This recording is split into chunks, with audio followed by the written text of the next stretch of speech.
அக்கா உனக்கு ரிப்பீட்டடாக கமெண்டில் பேக் எங்கே வாங்குறீங்க, நீங்கள் எப்படி தைக்கிறீங்க, எங்கே கேட்டால் கிடைக்கும் பேக்கு அப்படின்னு ரிப்பீட்டடாக வந்து நேக்குது. தெளிவான விளக்கம் கொடுங்க.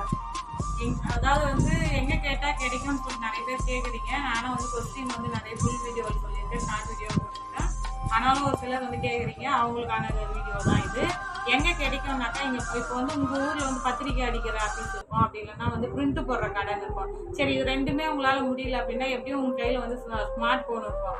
அவங்க என்ன பண்ணுங்கன்னா மேப்பில் போயிட்டு நீங்கள் சர்ச் பண்ணிங்கன்னா கண்டிப்பாக அந்த கடை உங்களுக்கு காமிச்சு கொடுக்கும்.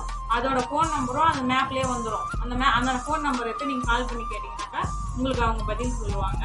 இதை நீங்கள் மூணுமே ட்ரை பண்ணி பாருங்கள். அதே மாதிரி நீங்கள் வந்து ஃபஸ்ட்டு வந்து பேக் தைக்கிறதுக்கு முன்னாடி வந்து மிஷினில் வந்து உங்களுக்கு கண்ட்ரோல் வர வச்சுக்கோங்க. இதுதான் ரெண்டாவது. இல்லை மிஷினை பற்றி எனக்கு ஃபுல்லாகவே தெரியும் அப்படின்றவங்க தாராளமாக ட்ரை பண்ணுங்கள். மிஷின் அனுபவம் இல்லைன்றவங்க ஃபஸ்ட்டு வந்து மிஷினை வந்து கண்ட்ரோல் பண்ண கற்றுக்குங்க. ஏன்னா பேக் வாங்கினதுக்கப்புறம் கையை வந்து உள்ளே விடாமல் மாட்டிக்குவீங்க. அதனால் சொல்கிறேன் நான். இது மூணுமே நீங்கள் ட்ரை பண்ணி பாருங்கள். இன்னொரு சொல்கிறேன் பாருங்கள்.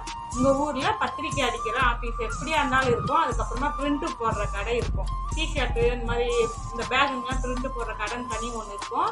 அது அப்படி இல்லையா மேப்பில் போய்ட்டு செக் பண்ணுங்கள்.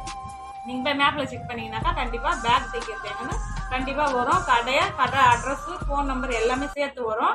நீங்கள் ட்ரை பண்ணி பார்த்து சொல்லுங்கள். வேறு எதுனா டவுட் கேட்டால் கேளுங்க, சரிங்களா?